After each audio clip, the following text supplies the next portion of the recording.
It all happened like I knew it would. A single drop of source magic. And, like flies to honey, the monsters swarmed. The rebel panicked.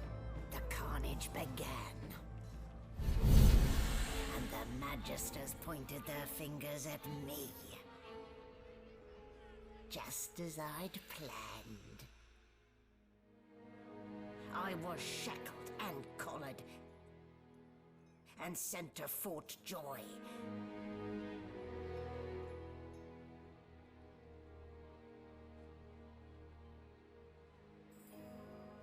I'd come here to kill Godwoken. But instead, I became part of their story.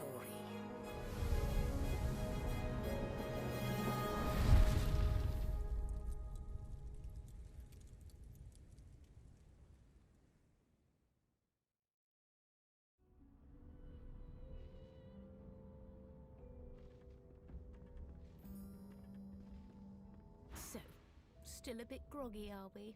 Don't worry, the sedative will wear off soon enough. Easy now. No need to hurry. Get your bearings and report to me upstairs.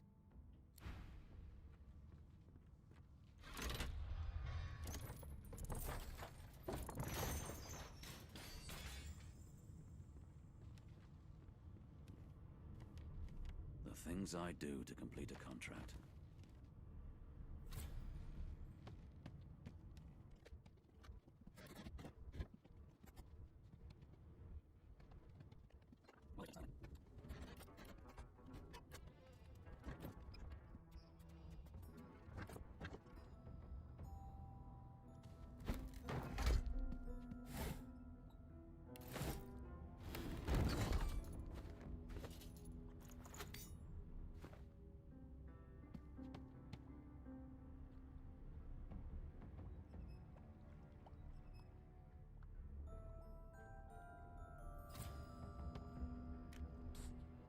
You there.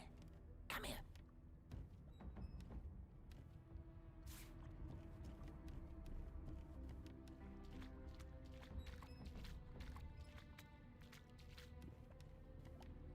The Magister Guard snorts and sniffles as he sleeps. You're almost impressed that one...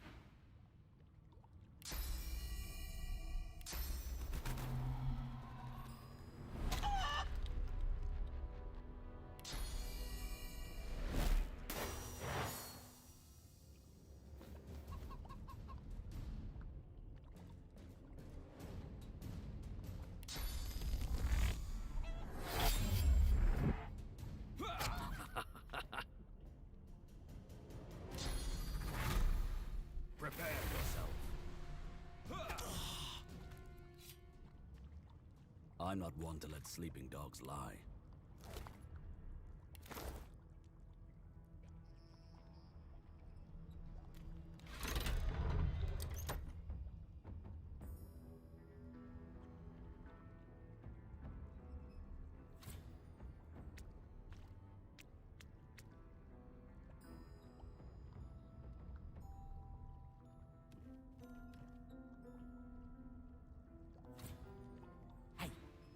Hey, get me out of this cage and I'll make it worth your while. You in? Your guess is as good as mine. Someone screamed loud as a banshee. After that, pure pandemonium. They never even told me what I was accused of. Just dragged me down here. Set me free, and I'll set you free. A fair trade, I should think.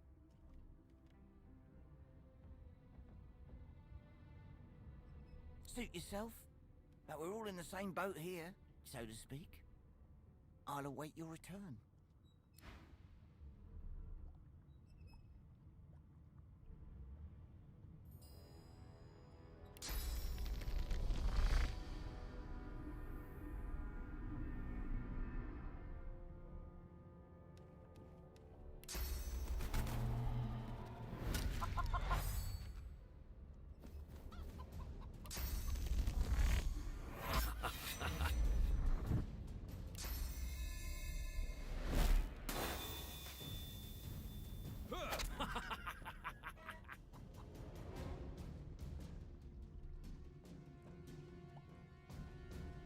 Hurts, doesn't it?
Empty.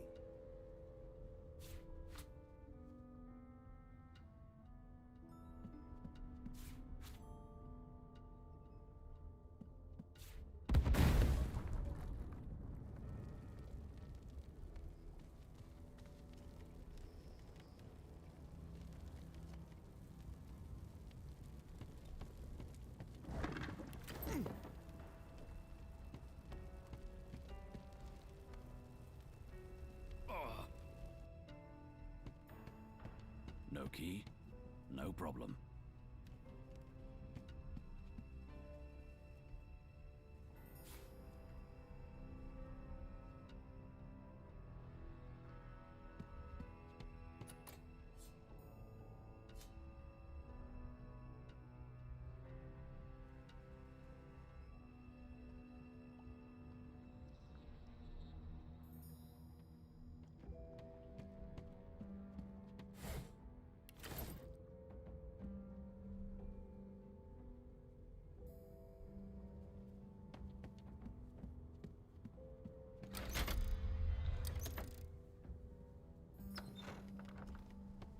And I'm back where I started.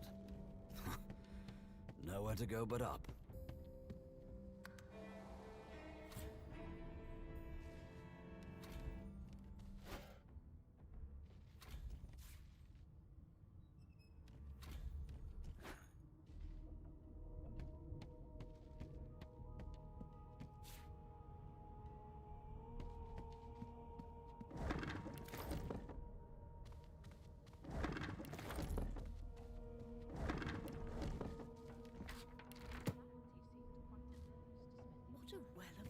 This tome is. Dallas is such a dear lending it to me.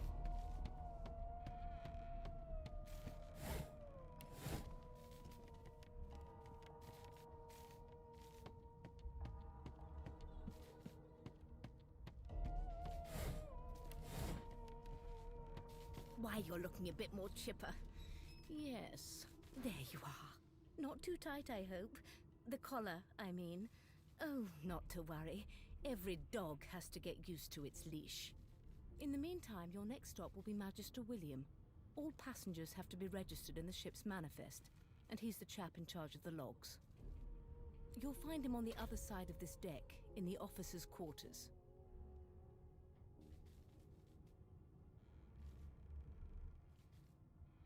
Dungeon? You have the gall to call my laboratory a dungeon? I'd be quite annoyed with you if you didn't look so honestly perplexed. Index fingers pressed to her lips, she pauses a moment to give you a scrutinizing gander. My word, you do seem a bit befuddled, don't you? Perhaps I was a bit too generous with that sedative. Oh, well, I'm sure you'll soon gather your wits. Most likely. Eventually. In the meantime, all you need to know is that we're en route to Fort Joy. A new life awaits, and if you're a particularly good boy, perhaps a cure as well. An end to Source. For good.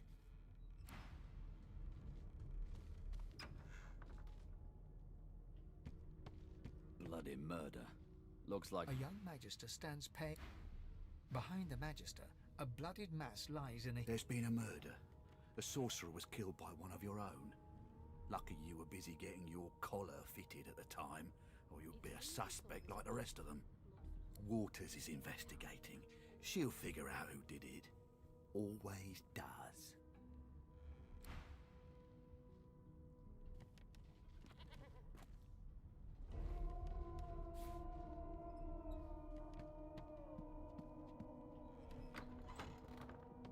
Sing us a song, I know you can. That's enough.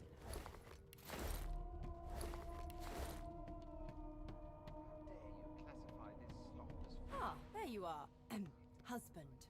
Would you please tell this very charming gaggle of not-at-all brat-like babes that I am by no accounts this Losa woman, nor do I sing, in fact. I'm deathly allergical. How very correct you are, spouse of mine. Madame Josephine Gribbles de Peeb refuses to be confused with anyone else. What? What's so funny? Her pinched face cracks into a great grin, and she shoos the children away from her with a laugh. Yeah, okay, you found me out. Go on and git, and maybe I'll sing you something when I'm good and ready. She turns to you, dark-eyed and dirty-haired, and smiles flatly. Gotta keep ourselves entertained, haven't we? You presume right. Thanks, but I already belong to an elite and exclusive ship gang. We play ball every day after lunch. You're too soft for it. You take care, though. Nope, trying not to find anything out either. Ignorance is bliss. The utterer, the better. Suddenly, her eyes cloud to an unnatural black. Greyish veins run down her face, and her mouth tightens into a cruel sneer. As quickly as they came, the clouds clear. She smiles as though no change came over her. Good luck, Chief.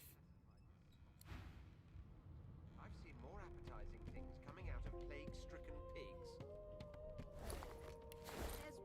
There's nothing else I can make, Your Majesty. Turnips and water are all I was given. Unacceptable. I've never dined on anything less than a dozen-course dinner, and I don't intend to do away with the custom. Well, there has been a murder, Your Majesty. Maybe that has the Magisters more concerned than your appetite. Don't you get saucy with me when you clearly don't know the first thing about sauce.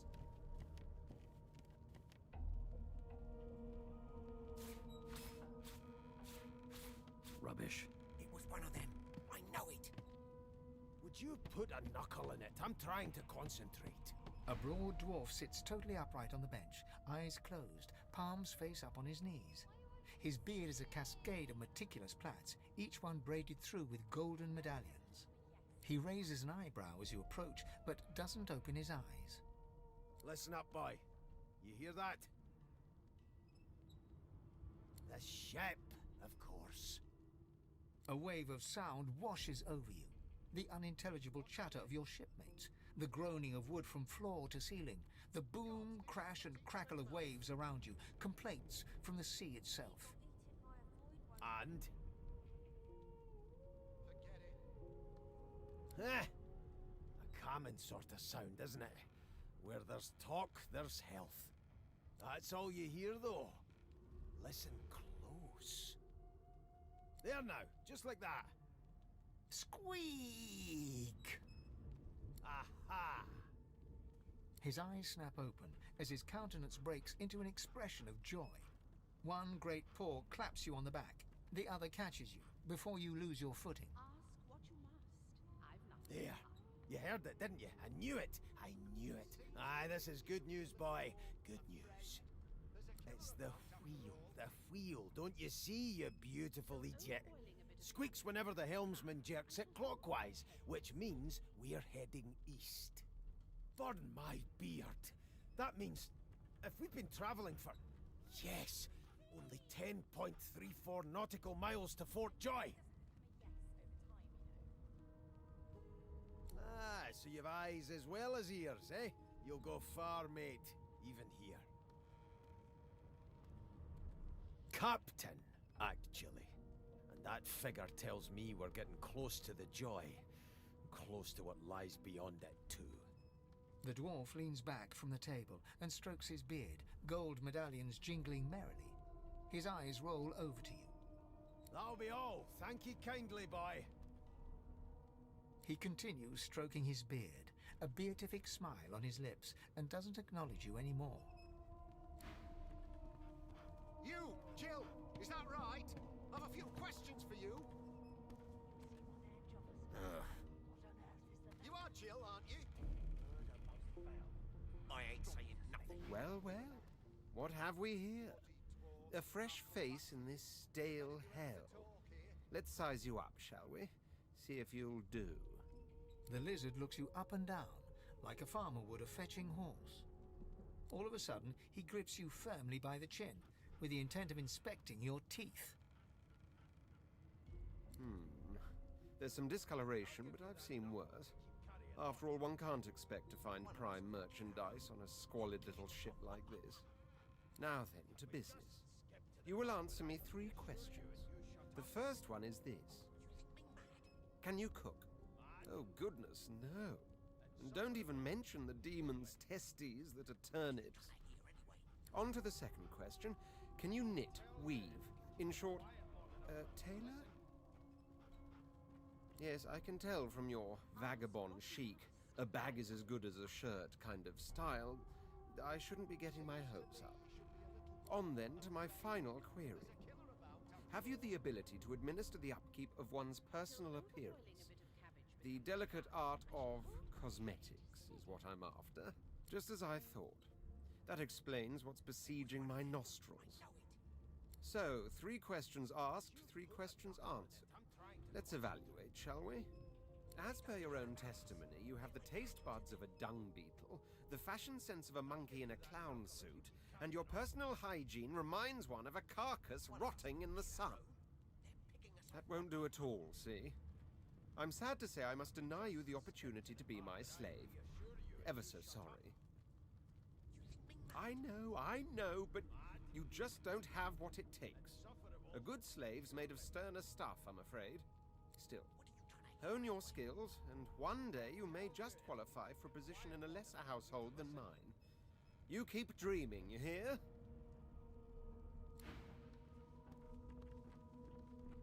Sing us a song. I know you can. Good find. It was one of them. I know it.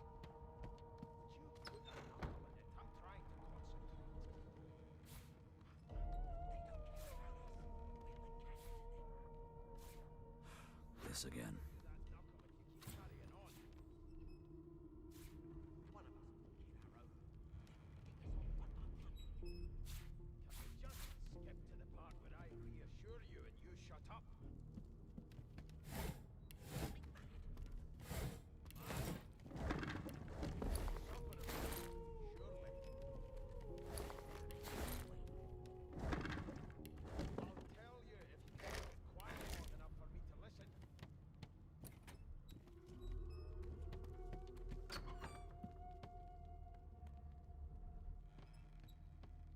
How dare you classify this slop as food? The I've elf seen is more- reading a volume of Cranley Hubert's famous encyclopedia. He looks up, his big round eyes scanning your body, absorbing every detail. He reaches out and takes your hand, turning it this way and that, examining it from every angle. Finally, he pinches your skin, gently tugging at it. Fascinating. He sits back and returns to his book, flicking quickly from page to page, completely oblivious to your presence. Oh no, my instinct to survive is quite strong, as with all mortals. I'm not sure why you would... Oh dear. I seem to have crossed some cultural taboo. How... difficult. You have my apologies, human. Perhaps I should demand the same from those red-cloaked humans. They laid their hands on me more than once. Perhaps. Perhaps not. Understanding is all rather relative. Take this book, for example. I understand all of it, and yet none of it makes sense. It is simultaneously too detailed and insufficient. I know the beginning of this tale and the end, but I am rather missing the middle. Tell me, what do you know of our world's history?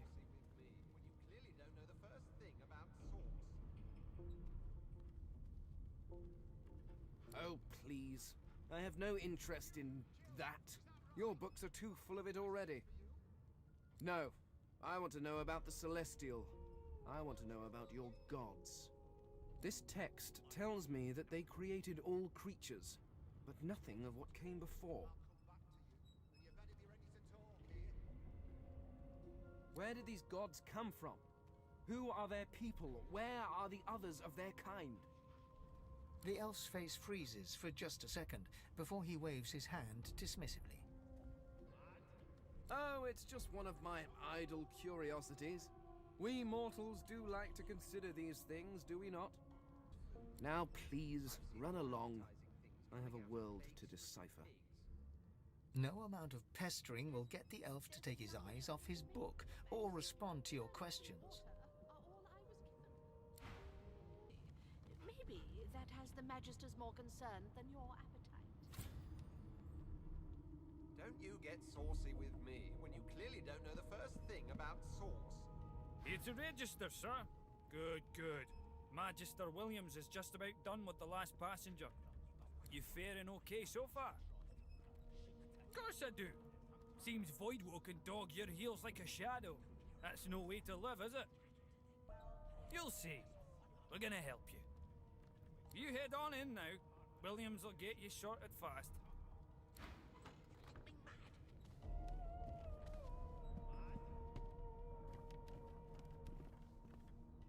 You seem on edge, officer. What on earth is the matter? Murder most foul, and I strongly suspect you know all about it. Do you?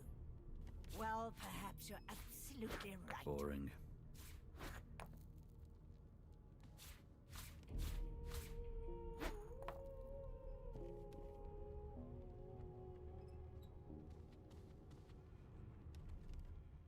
Standing at the center of the room, you spot a sorcerer haughtily eyeing a pair of nervous-looking magisters. They keep their crossbow trained upon her as she's being interrogated by an officer. So you admit it then? You murdered that poor fella? Yes, I did.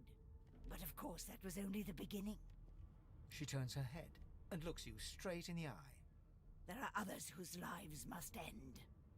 Good God, the woman's mad. You there, sorcerer, go and fetch Magister Siwan. We need to do more than collar this maniac. We need to shackle her, hands and feet. It means your journey draws to a close. Do stick around for its finale, though, because... She reaches for her collar and simply removes it. I'm just about to create a scene. Subdue her, men, quickly! If she casts source, the Voidwoken will come. They'll end us all. She smiles with wicked satisfaction. Precisely.